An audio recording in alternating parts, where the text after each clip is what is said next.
Back here on the Meat Speak podcast, powered by the certified Angus beef brand, I am proud to say, coming to you for the first time in person, albeit from a socially distanced position. Brian Schaff, joined with me by always the man, the myth, the legend, the chef, the man who is currently standing in life-size cardboard cutout form just outside of my bedroom at home, Chef Tony Biggs. How you doing, sir? Oh my gosh, I love it, and I love the mask you're wearing. It's got an array of masks. You've got the burger mask. I've seen the porterhouse mask you've been wearing. And I've seen an Angus cattle mask. Those are pretty good. Which one do you know? Which one do you wear like every other day? I mean, these are beautiful. You know, it is nice to switch it up, you know, because you can always mix and match. I'm still looking for the mask that has slimming qualities because let me tell you, 3 months, 4 months, 5 months sitting at home, man, I need all the slimming action that I can get. I'm with you, man. I think I did more cooking at home and videos, and I should have sent some over to your house, actually. And if you're cooking, that's going to be some good eats. Well, welcome back. It's good to see you, my friend. It is so good to be here. Today we are meeting here in person. This is the final episode of the Meat Speak podcast season 1. Season 1 now, he said, not final forever, season 1. That's right. So that said, I want to go ahead and let's start it off big because we've been at this for the better part of a year, and we kind of launched it with an idea, and it's taken a lot of twists and turns. As you know, what's the most predictable thing is that things are unpredictable. And we're going to start out with what I like to consider the highlight, is the shout out to the podcast from the man, right? One of the godfathers of Cajun Creole cuisine. We're not going to say his name because you're going to know it because he's one of those people who goes by one name. Let's play it right now.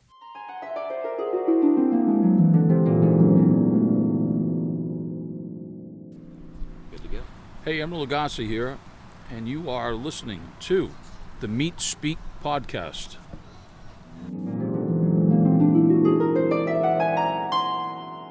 Emeril Lagasse, Chef Tony Biggs. Emeril Lagasse. Emeril. Oh my God, right? He's my hero. Right? What can I say? You nabbed him down at Cayman Cookout for that, right? Which is something that, right? I mean, for some folks running into Emeril, like it's like, oh my gosh, it's Emeril, right?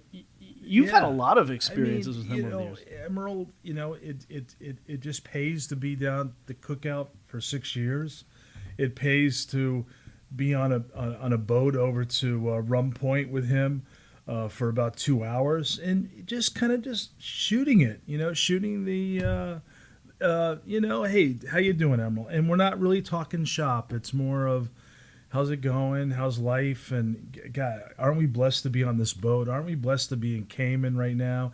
And we built that like relationship. And one day it was just, we're at Rum Point. He's walking by and I just said, Chef, do you have 10 minutes? Would you like to do a podcast? For you, I'll do it.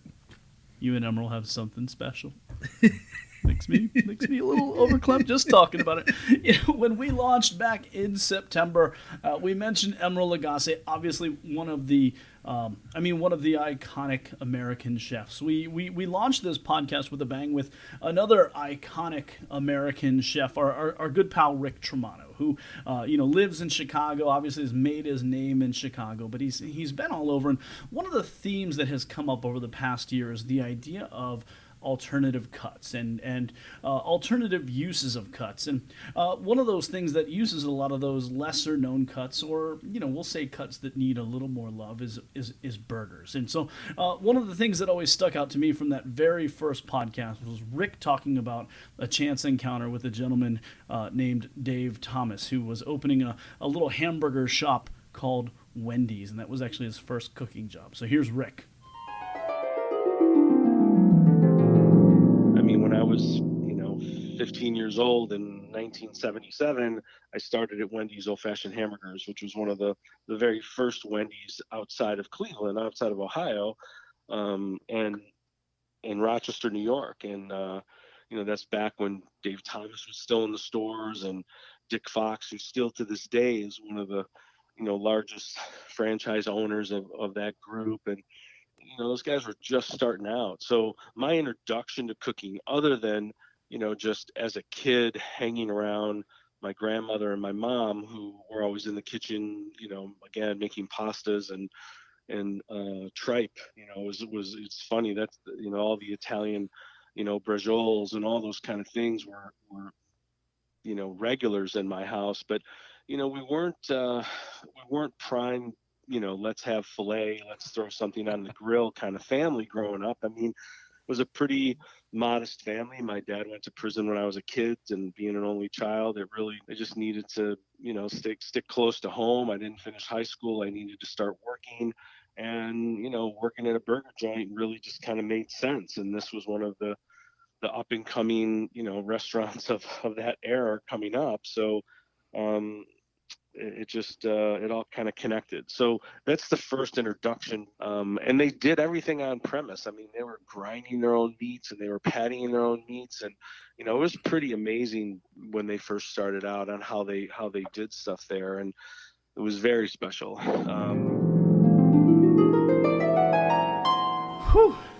Chef, we've mentioned a few names, and one of the names that comes up, honestly, because obviously she's generally here sitting next to us in the studio, is Diana Clark, meat scientist. Which, if there is a job title in the world that I think a lot of people outside of the vegetarian population would be pretty cool claiming, it's meat scientist, right? Diana Clark is a scientist of delicious meats. Chef, you spent a long time cooking all over the world, right? Cooking for royalty, cooking for, people in need post Hurricane Katrina, cooking for, people in Asia at the Tokyo American Club and down in the Philippines.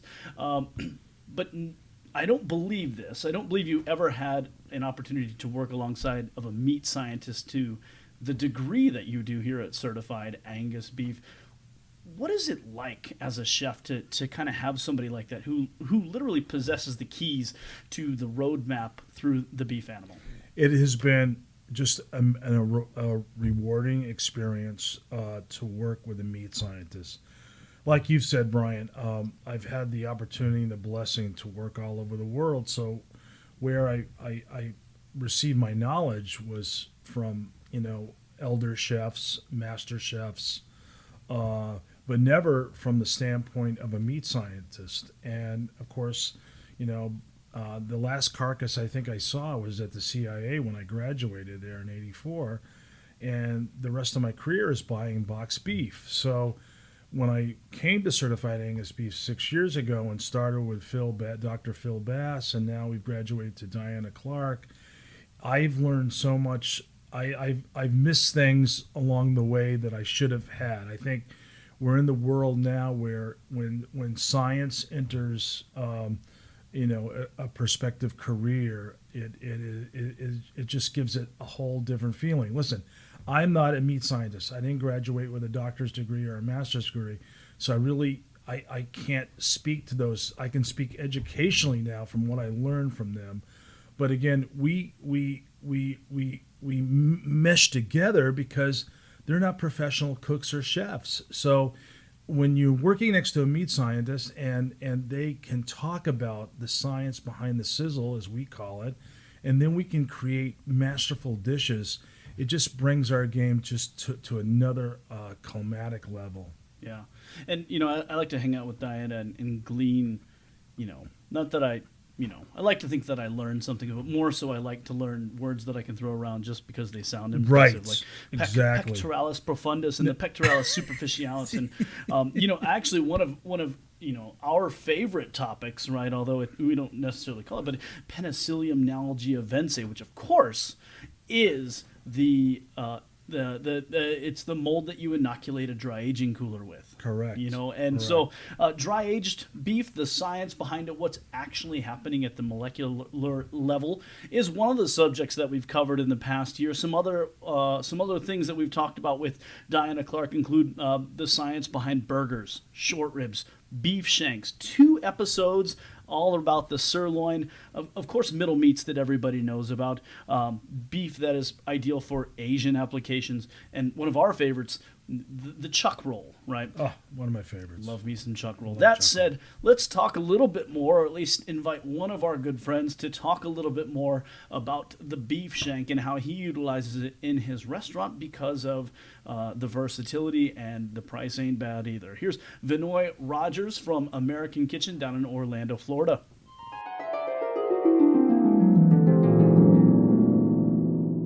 I had my first post in Florida, so to speak. I had two hotels. I had one which was kind of the main hotel, the larger one, and then I had a little tiny 100-room kind of boutique hotel with a more cafe type restaurant in it. And one of the things I was tasked with was kind of balancing out that food cost and everything. So I have to say that the value and the size of that piece of meat, thinking of those two things together when they kind of popped up in the same thought, it was like the bell went off. And so that was when I first used it.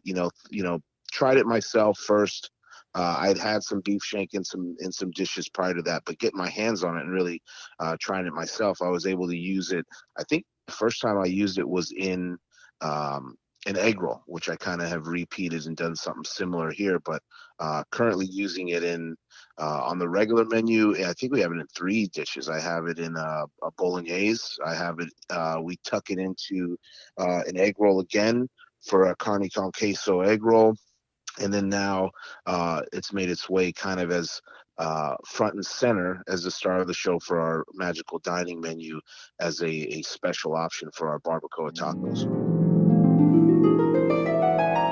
And back here on the Meat Speak podcast, powered by the certified Angus beef brand, putting a wrap on 1 full year of the Meat Speak podcast. We're going to go ahead and call this episode Meat Spoke, right? Because we've had, this is actually episode number 30. We're just taking a look back at the previous year and all the different things that we've been able to discuss in this podcasting format. And, one of the best things, one of the more heartfelt moments that I think come out are not necessarily when we're talking about meat specifically or science specifically, but it's the stories. It's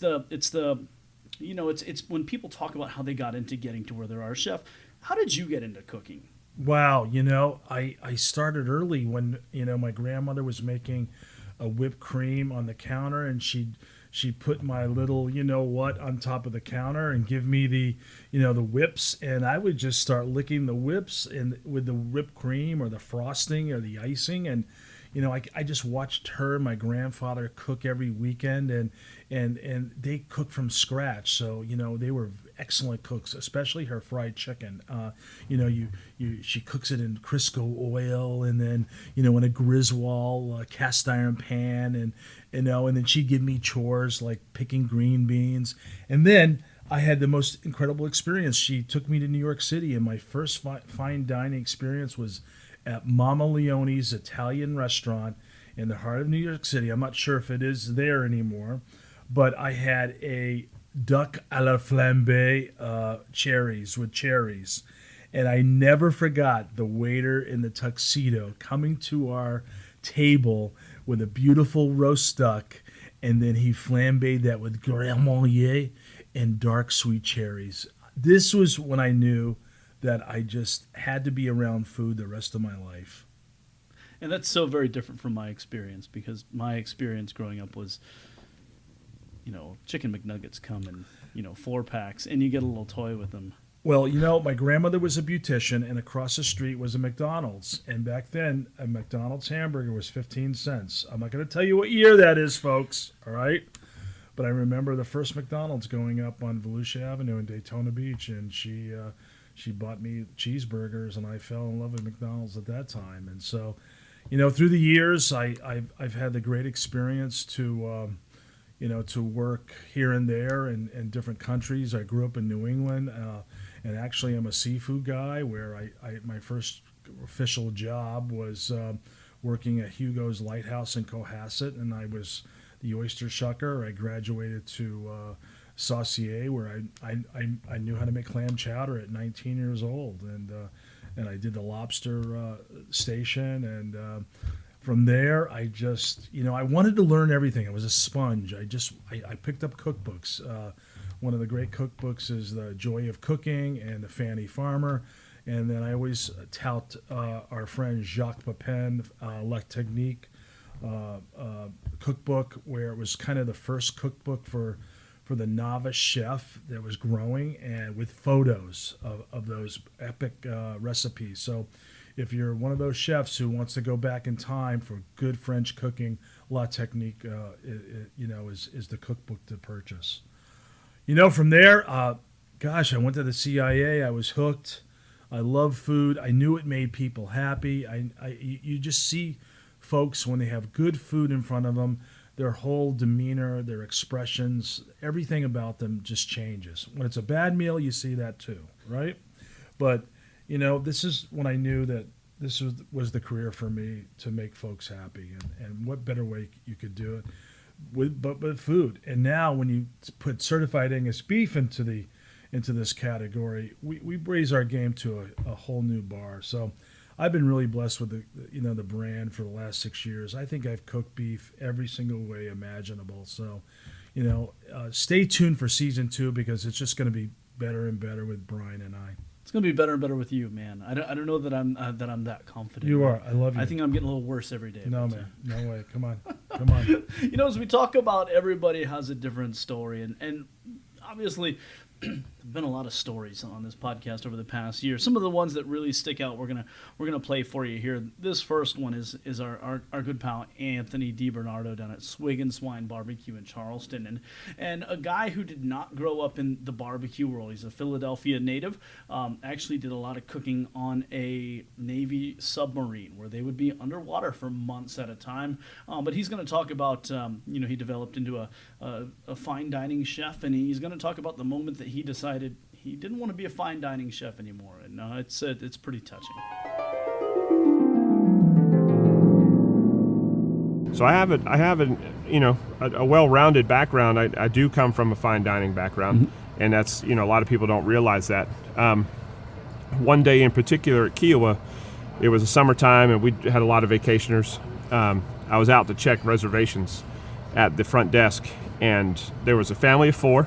A husband, a wife, a daughter who was probably 12, and a son who was probably about 6.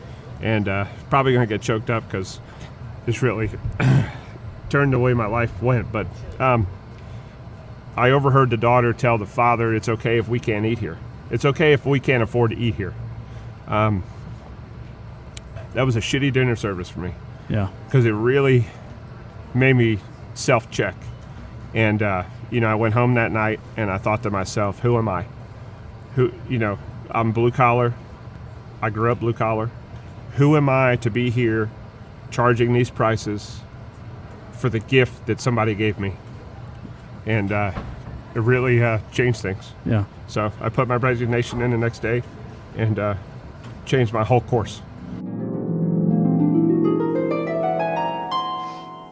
This next clip that we're going to play is Mr. Barrett Black, of course, of the famous Black's Barbecue family down in and around Austin, Texas. Right, you used to be able to say Lockhart, which is a kind of a suburb of Austin, but as they've grown, they actually stretch all the way down to close to San Antonio now, as Black's Barbecue has continued its ascension. And Barrett is going to talk about this historic restaurant. He's the 4th generation pitmaster there, but they were started in the 1920s by his great grandparents, and Barrett's going to talk about what it means to walk into this historic, iconic Texas barbecue joint. And oh, by the way, that's his last name on the front door. It hits me all the time, especially when I'm walking into one of our restaurants and I always look up at the sign that says Blacks, and it just kind of mentally reminds me, like, that's my name on the building. Or if there's a piece of trash, I'm walking into the restaurant and be like, I pick up that paper towel or something like that that's just sitting on the ground, because it's my name on the building, my family's name, and it represents who we are. And it's it is a responsibility. I think it's an honor, but also a responsibility. Every day we got to be on the top of our game. And so a lot of people ask me, it's like, who's your competition around here? And honestly, my answer is ourselves, because we have been in business for so long. People have come in, for decades. They expect the same quality and top-notch service, everything. And so I'm always just trying to make sure that we live up to that expectation and, trying to do better every single day. So always pushing the envelope on that.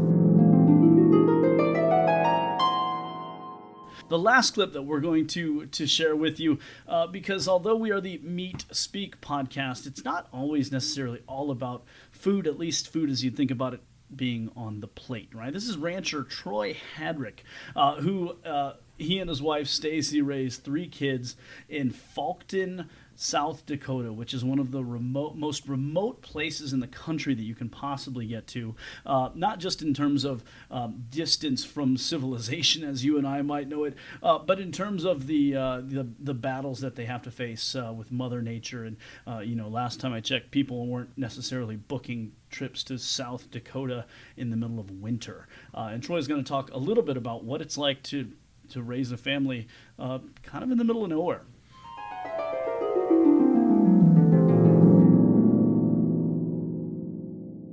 I would say we probably grow up a little bit unique out here, and you learn to be a little bit, take self-care, I guess. But I love it. I mean, the idea that you get to kind of work with that weather every day and work with the cows every day is pretty amazing. And yeah, Mother Nature just does her darndest to kick us out of here. And I swear some days she hates us. But it's part of it. And it's one of the reasons, honestly, that probably keeps us as rural as we are, which isn't a bad thing. And but you learn how to do it. And I guess that's always the good thing is, yeah, the winters get pretty cold. I mean, it's pretty common for us in the wintertime to see some 30 below type temperatures, and wind chills obviously even worse than that. Even today it's only like a high of 11, and so it's already, fairly chilly here for this time of year. And this is, just so everybody is aware, this is November 11th. So. Yeah, November 11th. Yeah.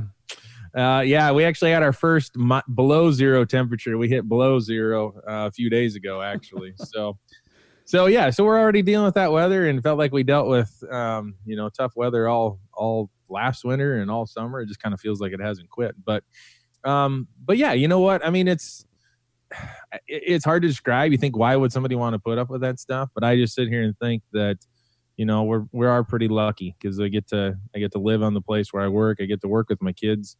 They get to grow up knowing, what's the generations that have worked before them. And it's a pretty unique situation. There's no doubt. And so we're doing our best to stay out here. We're doing our best to not dwell in the past, but learn from the past and try and continue to blaze new trails into the future.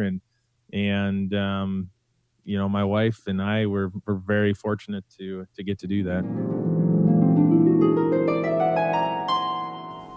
The variety of guests that we've been able to have here on the podcast over the past year, I mean, what a laundry list to run down. Everything from, well-known barbecue icons to media folks to some of our most innovative food thought leaders in the world were able to sit down and join us. And we've picked a couple of brains of folks to kind of highlight here. Certainly by no means a complete list. But this first clip here is actually from the Ohio City Galley, which actually sadly recently closed before COVID-19. But it was a chance to sit down with Chef Alvin Kylon, of course, host of The Burger Show. And of course, now he's got his full-fledged butcher shop in Chinatown in Los Angeles called Amboy, along with a couple Cleveland great chef friends of ours, Brett Sawyer, Vince Tomasic, and Dave Kokam, discussing, of all things, surprise burgers.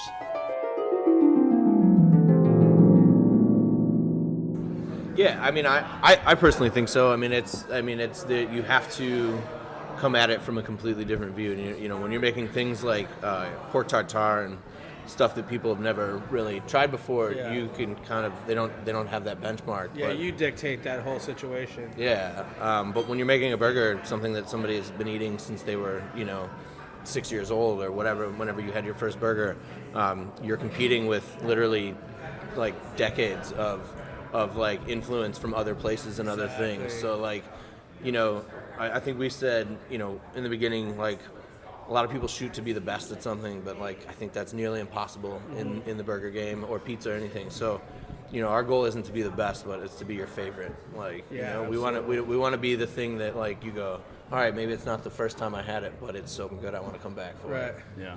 It's like that scene in Ratatouille where like the critic eats that Ratatouille dish, and he like thinks about when he was a kid and just smacks him in the face. That's what we have to compete with every single day doing burgers. Yeah. Because we have to like make that dish resonate to that one person. And if you can, mission accomplished. And if not, then it's like maybe someone else will do it for you. But, you know, we tried. You know, that's it. It's like you love it or you hate it. But we definitely, I think when you come from like a chef background and you make a burger, it's definitely not just like something simple. It's something that you compose, you know. The next clip that we want to highlight here for you is all the way from New York City. Our pal Nick Solaris of Meat Life Media.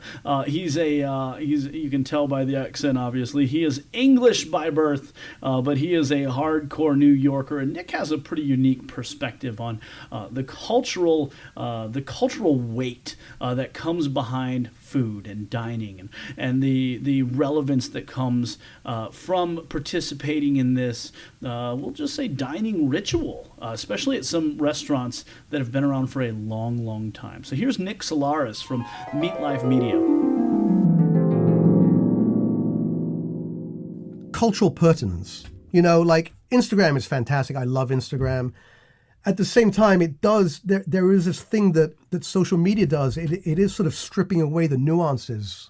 Like, I look at a dish, 10 years ago, there would be no doubt that this pork bun with the sriracha was from New York City. Yeah. Because it was David Chang's and nobody else was doing this. Yeah. Now it's very hard to, like, you see an avocado toast, is that Sydney or Los Angeles or New York or Quebec? Like, you know, it's great that we're branching out and that food is uniting people across cultures, but it's a double-edged sword because we want to retain our nuances, right? Yeah. We went to Beard's Hamburgers the other day, right? Yeah. Which is an 1940s era hamburger stand in Cleveland that is relative. I mean, prices aside, is relatively unchanged, right? Yeah. They're doing things the way they were. Now, if McDonald's had eclipsed every hamburger stand in America, we'd be in a lot less culturally rich environment. Yeah. So I'm also a big advocate for those mom and pop stores, the places that have been open for a long time. Yep. You know, visiting a town, I always go to the oldest restaurant first. Yeah. That's the foundation. So you find out about the town, right? Yeah, that's that's his heart and soul. And I love the idea also of the idea of ritualistic dining. When you go to Katz's Deli in New York or any of these famous delis like Langer's, you're participating, you're making history, you're making your own personal history, but you're also contributing to this greater dialogue, right? Every soul that walks through those doors adds to the tapestry of Katz's Deli and what it means. And, you know, those things are important to me. They sort of root us in where we come from. And the last clip that we wanted to bring to you here is from just up the road, our pal Jeremy Umansky from Larder Delicatessen and Bakery in Cleveland. Jeremy is a 2-time James Beard Award nominee, and he's only been open for 2 years at Larder. Jeremy is well known for his work with the Japanese mold koji, which is a mold that's been used for thousands and thousands of years in things like sake production and soy sauce and a lot of things like that. But Jeremy talks about when he first started growing it on proteins and the rabbit hole that he subsequently ventured down in this journey that led to the production of his book that just launched within earlier this year called Koji Alchemy.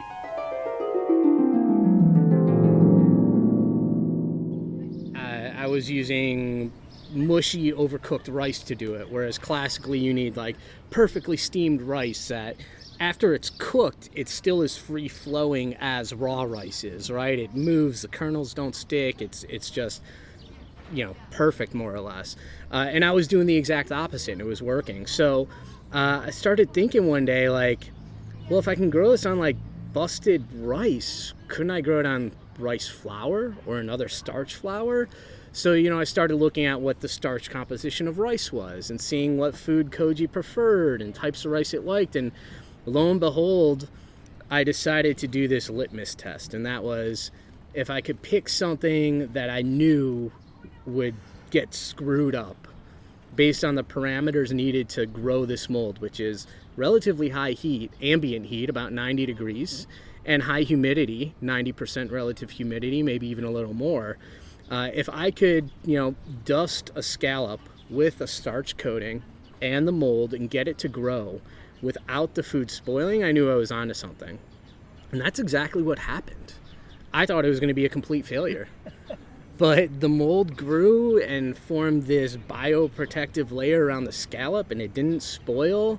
And right away, we started putting it on the menu. And from there, opened up, well, if it works on this extreme end, charcuterie, the gloves are off.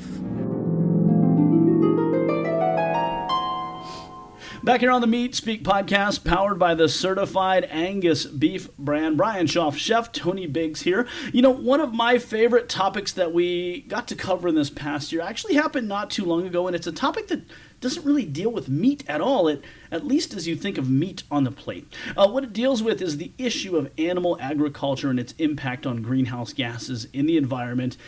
And it gave us the chance to say cow farts on the air. So Dr. Frank Mitlerner from UC Davis has dedicated his career to this topic, and this is a podcast I highly, highly, highly recommend that everybody check out.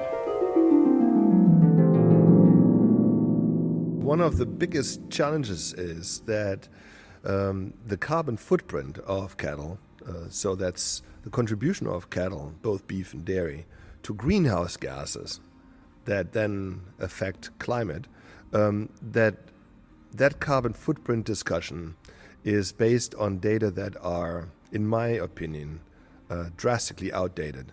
Not so much the data, but the means by which they are calculated.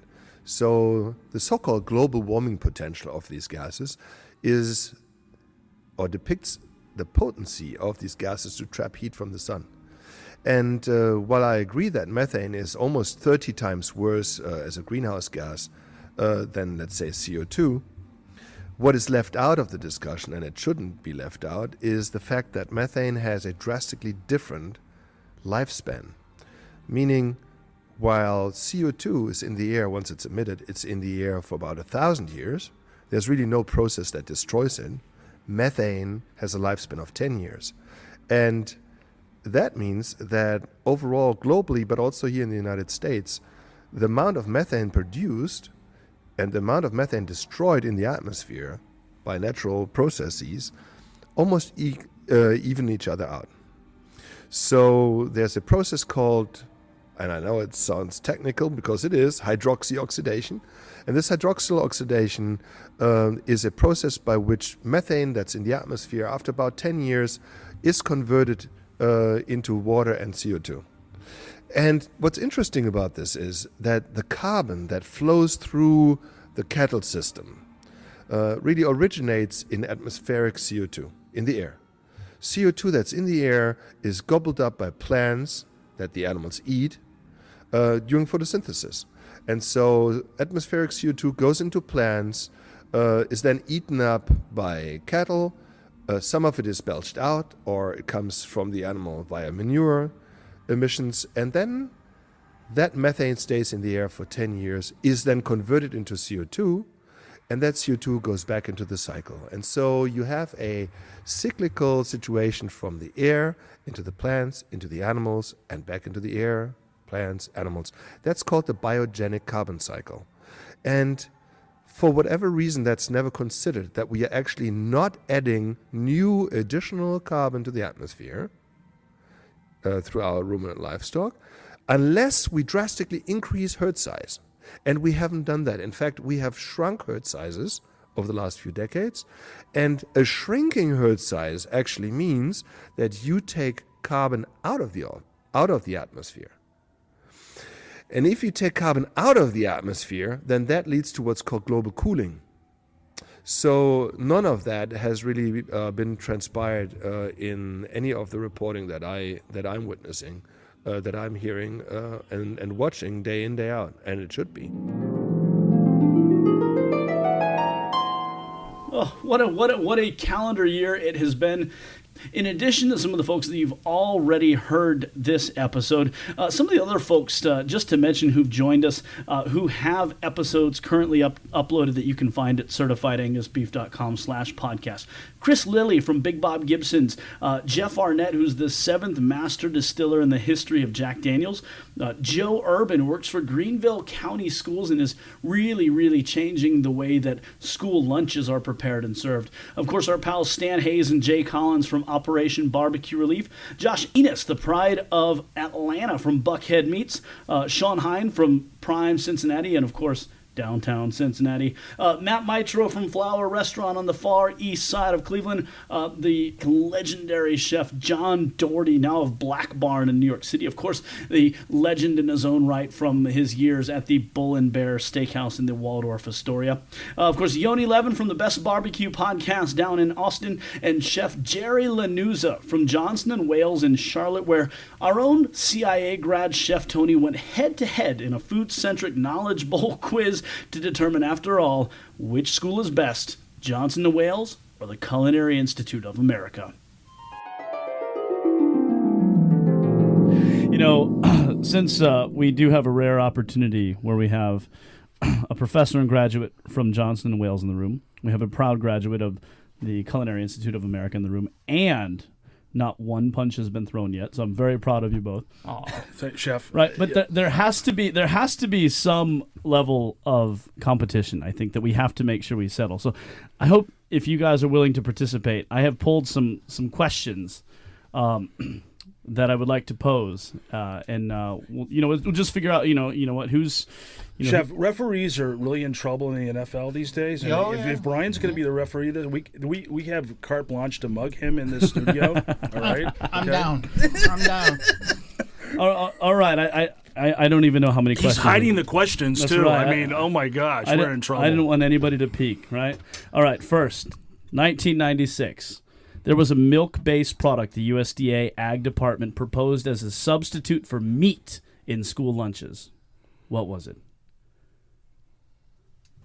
Yogurt.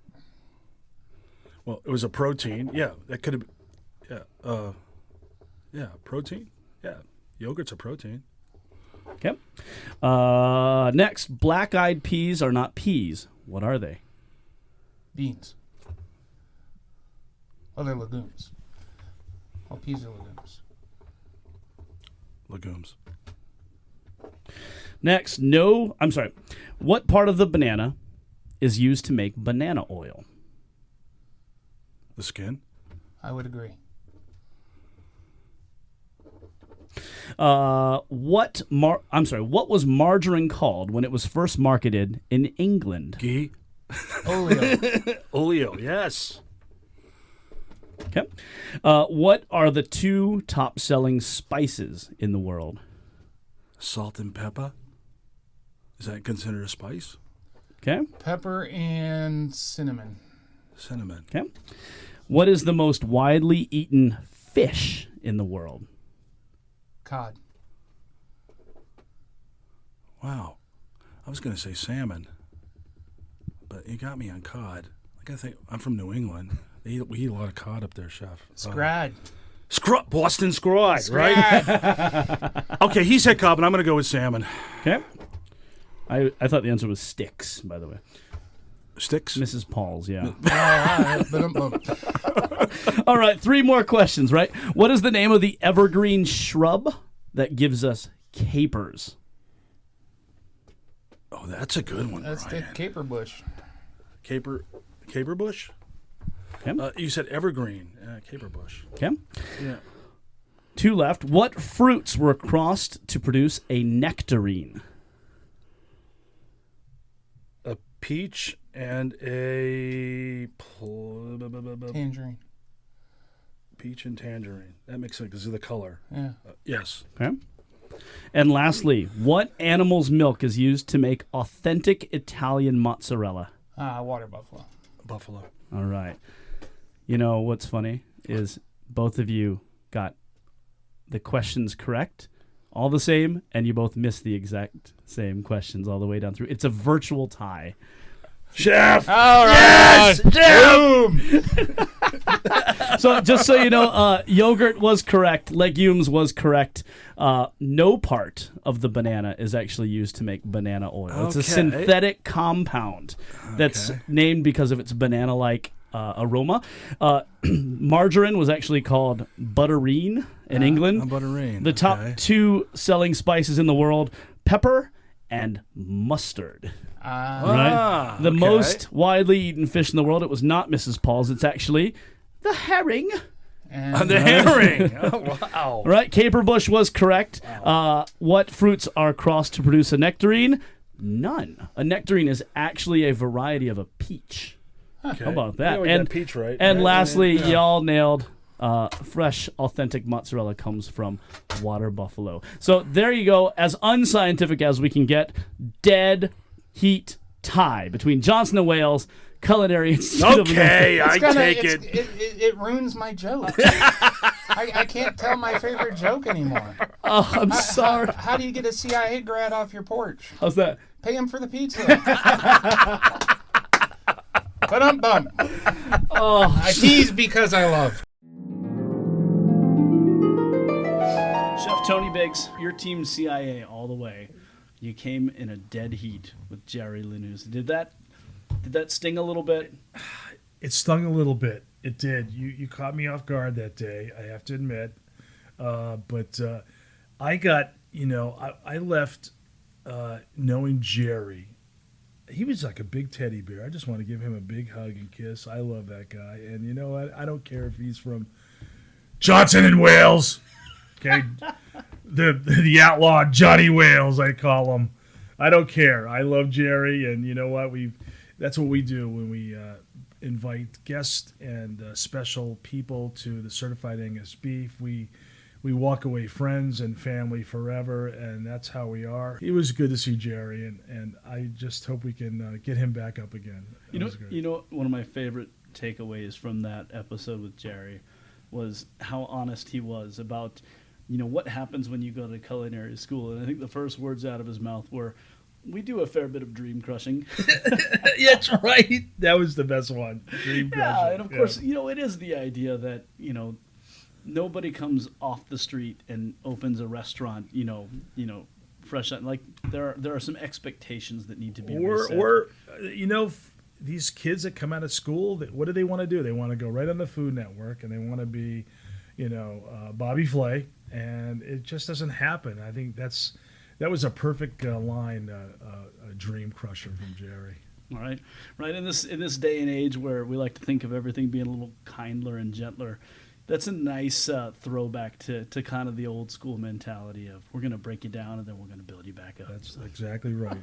Well, I'll tell you what, Chef Tony Biggs, sir, it has been a pleasure for the first season here of the Meat Speak podcast, powered by the Certified Angus Beef brand. I'm so happy that after the last 4 or 5 months, we're finally able to actually do this in the same room. You mean our show's going to be picked up for a second year? It's, apparently they've renewed our contract. Yeah, I love it. Yeah, so we invite you to stick around with us for the next month or so. You'll notice there won't be any new episodes going up, but know that we are still hard at it. We will relaunch.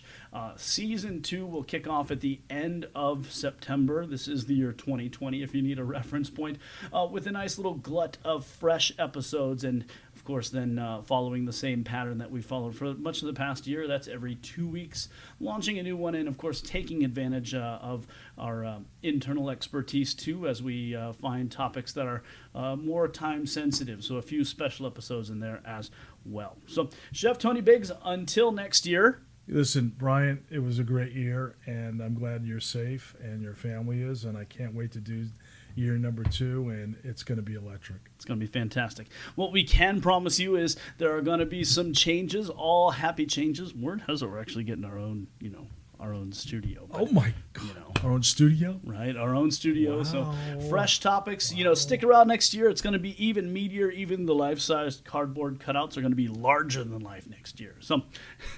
Chef Tony Biggs, this is Brian Schaff for the Meat Speak podcast, powered by the Certified Angus Beef brand. I'm going to say this in my sleep because I've done it so many times. If this is your first time tuning into the Meat Speak podcast, powered by the Certified Angus Beef brand, know that you can find us across all of your major podcasting platforms. That's Apple, Google Play, Spotify, or simply by visiting certifiedangus.com/podcast. So it's been a fantastic first year, and man, I can't wait to start number 2. Let's do it.